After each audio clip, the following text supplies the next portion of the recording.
ঠিক আছে আর ওদেরকে খুশ করলাম আর সত্য কথা আসলে কিচ্ছু ঠিক নাই। ক্রিকেটের বাইরে একটু কথা বলি, আপনি দেখলাম যে আপনি একটা অনেক কোটি টাকা, আপনি বলছিলেন কালকে একটা কথায় যে আপনি অনেক কোটি টাকার মালিক, কিন্তু আপনি ছেলে মেয়েদের জন্য যেভাবে বৃত্তির আয়োজন করছেন, এগুলো আসলে আপনি মানে খেলার বাইরেও কি এগুলো কি সবসময় করে থাকেন কিনা?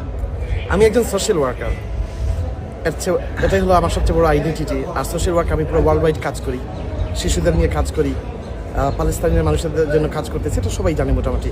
আমি যে ওয়ার্ল্ডের অনেক দেশ নিয়ে কাজ করি, আমার এটা হচ্ছে আমার হবি বলতে পারো। সিলেট কি নিয়ে আপনার স্বপ্নটা কি আসলে? সিলেটের এই মানুষগুলোকে নিয়ে একটা স্বপ্ন কি? অনেকে তো আপনি যে কাজগুলো করছেন, অনেকে এমপি মন্ত্রী হয়ে করে, কিন্তু আপনি এই জায়গায় করছেন, আপনার কি কোনো স্বপ্ন আছে কিনা আসলে? শুনেন, আমি একটা কথা আপনাকে বলি, সবাই যদি এমপি মন্ত্রী হয়ে যায় তাহলে ক্রিকেট দেখবে কে? সবচেয়ে বড় যে জিনিসটা হচ্ছে, আমি সিলেটি, আমি আজকে যে ফাহিম, এই ফাহিম হওয়ার পিছনেই পুরা সিলেটের মানুষের অবদান। তাদের ঋণ পরিশোধ করার জন্য আজকে এই মাঠে আসছি। ভাই আপনার দলের লাস্ট একটা কথা, আপনার দলের কোন ক্রিকেটারের খেলা সবচেয়ে বেশি আপনার? সবাই ভালো খেলতেছে, সবাই ভালো খেলতেছে আপনার হাতের মতো কি মনে ইনশাআল্লাহ, হচ্ছে? ইনশাআল্লাহ।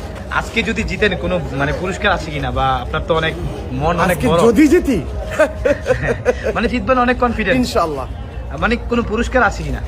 পুরস্কার কি? এগুলো হলো আমাদের সিলেটের মানুষের আবেগ, সিলেটের মানুষের দোয়া। সিলেটের মানুষ একদম সজদায় পড়ে দোয়া করতেছে আজকের ম্যাচের জন্য। মানে পুরস্কার কি? এটাই তো আমাদের সবচেয়ে বড়। আপনি একটা বার্তা দিয়েছেন, ফাইনাল ম্যাচ যদি আপনার দল যদি ফাইনালে যায়, সবাইকে ফ্লাইটে করে নিয়ে আসবেন। এটা নিয়ে সামাজিক যোগাযোগ মাধ্যমে অনেক বেশি ফ্লাইটে খুশি। নিয়ে আসবো। অলরেডি আমরা ইউএস বাংলার সাথে কথা বলতেছি, নবর সাথে কথা বলতেছি।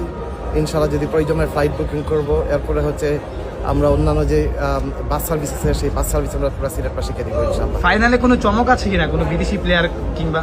এটা সারপ্রাইজ। ওভারঅল ভাইয়া, মানে এটা বলতে নাই। এটা সিলেটের জন্য অনেক বড় কিছু কিনা, যে প্রথমবার মানে যদি ফাইনালে যান, চ্যাম্পিয়ন হওয়ার বিষয়টা? দেখেন, আমরা সবচেয়ে বড় কথা হচ্ছে কি, আমাদের অন্যান্য কোনো ধরনের টিমদেরকে গোনার টাইম আমাদের নাই। আমরা হচ্ছে কি সিলেটি, আমরা একলাই 100, ঠিক আছে? আর সিলেটের মানুষের দোয়া, শাহজালালের মাটির মানুষ আমরা যে অনেক আবেগী মানুষ, এবং আমরা সবাই ঐক্য। এবার কাপ নিয়ে আমরা সিলেটেই যাবো। জাস্ট আমরা যে 23 তারিখে আপনাদের দাওয়াত সিলেটের। এবারের বিপিএলটা ওভারঅল আপনি কতটুকু খুশি আসলে, মানে এই যে ম্যানেজমেন্ট বা সবকিছু মিলিয়ে? বিপিএল ভালোই, সবকিছু ঠিক আছে।